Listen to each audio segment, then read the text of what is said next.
Making Ugly Beautiful. How to turn unloved products into startup sensations. Please welcome Gail Becker, founder, Cauliflower. Abhi Ramesh, founder and CEO, Misfits Market. And moderator, Maggie McGrath, senior editor, Forbes. Good morning. So we have here on stage two founders who are leading two of the hottest consumer companies out there right now. So I want to remind all of you, please submit your questions via Slido. I have a ton of questions, but the more you submit, the more I'll be able to ask. But just to kind of set the stage, these two have had a very busy, year, but particularly the last month. In the beginning of September, Abhi announced that Misfit Market, the online food retailer for Unloved groceries, will be acquiring Imperfect Foods, and you, through the combination, will have $1 billion in revenue? Close to that. I think it'll be, the plan is to have $1 billion within the next 12 months. We're super excited. I think our view is that online grocery continues to grow extremely rapidly, and Imperfect and Misfits sort of have this shared vision on what we think we can do in the food supply chain and how we can also offer affordable access to consumers all over the country. And so we've known that team for a while and decided finally it was time to get married, for lack of a better description, and make the acquisition happen. Pending regulatory approval, of course. Pending regulatory the approval. Officiant in this equation. Exactly, yes. And Gail, you founded Cauliflower in 2016 as the Better For You pizza crust. It's now Better For You frozen foods. You do north of $100 million in annual revenue, and you recently announced plans to go into quick service restaurants. Yes, so if you think about the reason why Cauliflower was created, it was to offer better for you foods wherever people might go. And to me, that meant restaurants and sports centers and all of these things. So we recently announced our first national pizza chain with Marco's, and we're going to be we are in all of their 1,100 stores.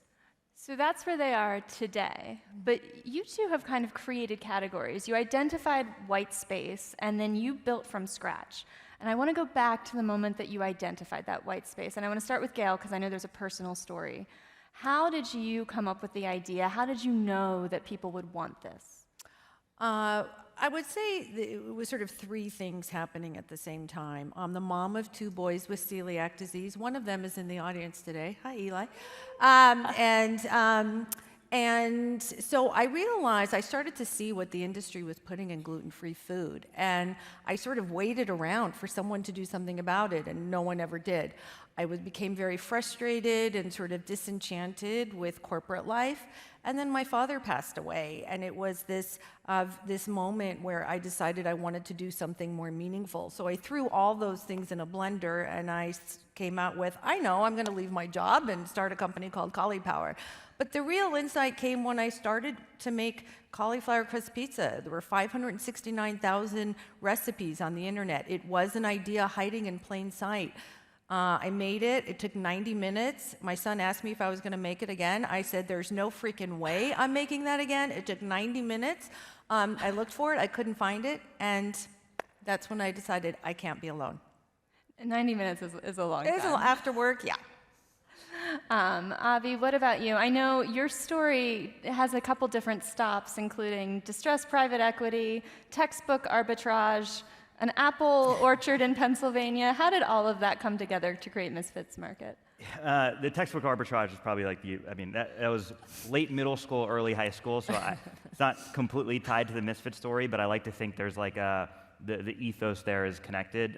The story there is when I've always been fascinated by like this concept of arbitrage and the fact that there's pools of value in the world that people just don't pay attention to, and that you can extract a lot of value there. It's not the formal definition of arbitrage. Obviously, I know finance people out there, but it's my definition of arbitrage. And so when I was in middle school and high school, I started my first business because my parents refused to give me any money or allowances. They were like, if you want to go buy stuff, you figure out a way to make money. And so I noticed that people had their required reading books and their textbooks, and they wouldn't do anything with them after like using them for 4 months. So I would go up to all my friends in class and say like, I will buy your textbook from you for $20, $30. And then I resold them on Amazon for close to like, the like new value, so $100, $120, and I felt like the wealthiest kid in middle school or high school doing that for like a year or two. And there's a separate story. I got in trouble for doing it on Amazon Sellers Marketplace, but that was my first sort of foray into this. And then, I did a bunch of stuff during college, and one of my first jobs out of college was I worked in distressed credit and private equity. At the time, it was like not a place that people really enjoyed working in, and so our job was to go look at industries that no one else would want to look at and try to find value. So we looked at like shipping and buying shipping containers and ships when the shipping industry was basically at the bottom of the cycle. We looked at food storage and logistics as well, and that was when I got my sort of initial exposure to the Misfits opportunity.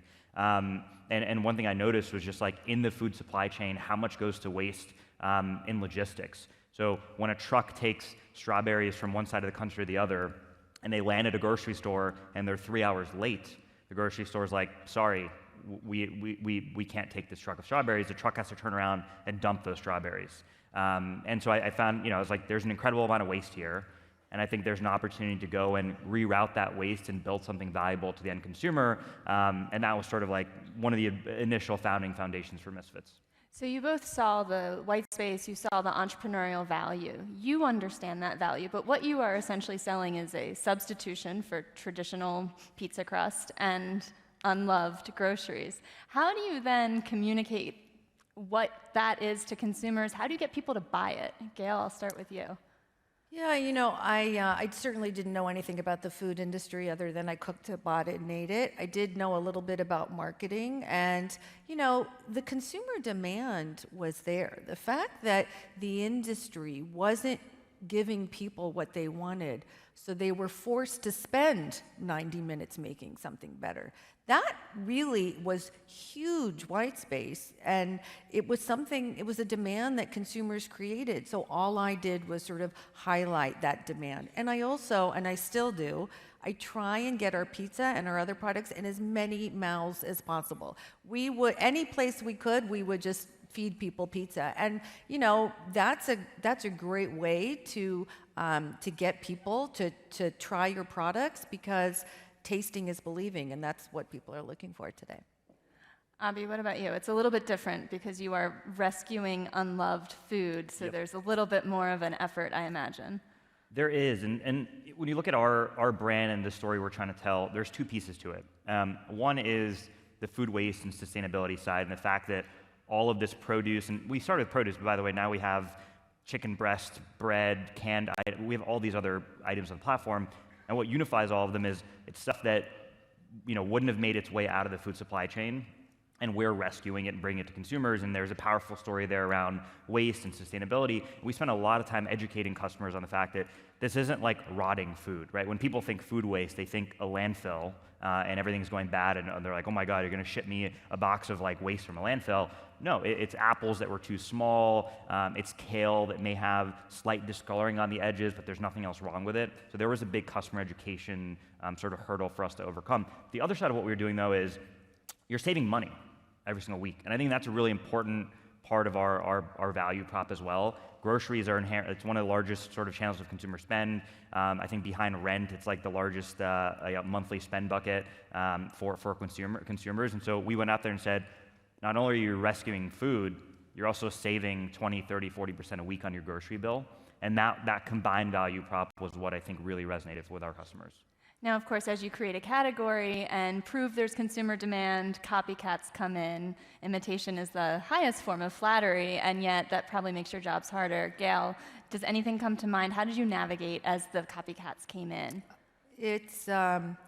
It has been challenging, which is why if you are an innovator, if you are a creator of a category, my advice would be get out as quickly as you can to really leverage your first-to-market advantage. But then about a year and a half later, 2 years later, lots of competitors came into the market. Unfortunately, or fortunately, they were so quick to come to market that the taste wasn't there. They forgot, or the ingredients weren't as good. And I remember a time when, it was me against, Oprah Winfrey had a pizza on one hand and the Jolly Green Giant had a pizza on the other hand, and I thought I was done. But I think what people need to remember is a lot of the big companies, a lot of conventional companies, they bet against the consumer. They think that the consumer isn't going to know any better. When you're an entrepreneur, when you're a founder, you bet on the consumer. We bet on the consumer. We know that they would know the difference, and that's what they showed us through sales. Consumers are smart, which I have a follow-up to what you were talking about with education. There is a base level education that people need to buy your product, but where does education end and marketing begin? And how do you balance the two? Yeah, it's an interesting question. I'd say it becomes a blurry line at some point. For us, one of our defining kind of mantras internally is, even like with our marketing stuff, we're not trying to trick the customer or the consumer. I think that's critical, because to Gail's point, like that may work as a hack in the short run, but at some point that's not going to work, and then you're going to get in a lot of trouble, and then also competitors are going to come eat your lunch. And so our view is that education rolls into marketing, but the marketing is also telling the truth and doing it in a way that appeals to the customer. So like when you think about ugly produce and food waste, our education piece is sort of telling folks what actually happens in the food system, how much goes to waste at the farm level, at the logistics level, at the retail level, explaining the stories, being like, hey, look, this truck of 30,000 olive oil cans went to waste because the label was printed upside down. That's it. The marketing then is like, here's why I think you should buy it, because you can save 30% on this olive oil can, and it's good for the world. So it's telling the truth the entire way to the consumer, which I think is critical. We have a really good question from the audience. I'm curious for both of your thoughts. How do you recover from a bad rollout of a good product? Gail? We have had some, but I'm gonna offer this. Every mistake is a learning opportunity, and it was a huge one for us. We had this baking mix that we rolled out, and it was doing okay, just fine. And one of the suppliers called me and said, I can't make an ingredient anymore.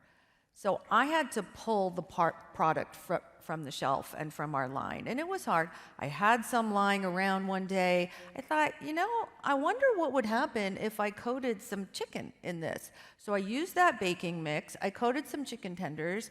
I made them in the air fryer. I served it to my family. They loved it, and about a year and 2 months later, we created our Cauliflower chicken tenders, which is our #2 product. So I share that example in the sense that there are no such thing as failures. It's just an opportunity to grow and sort of navigate your business and do something even better.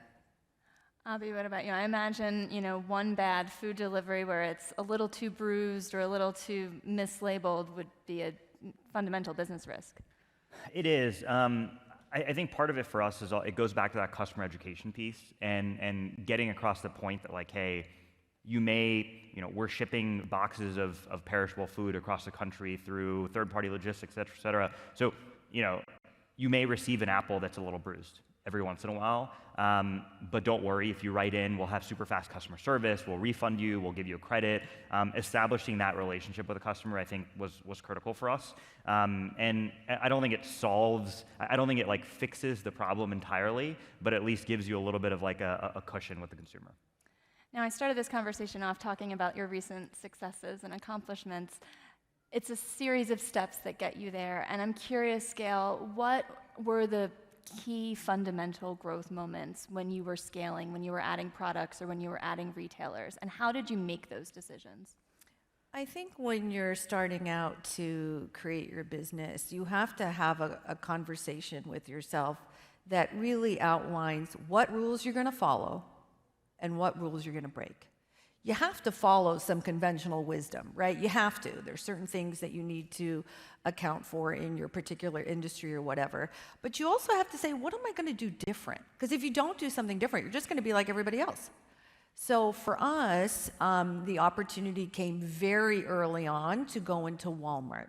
We launched in 30 Whole Foods stores in February of 2017. And we had the opportunity to go in 900 Walmart stores in that October. I have a list this long of people who told me not to do it.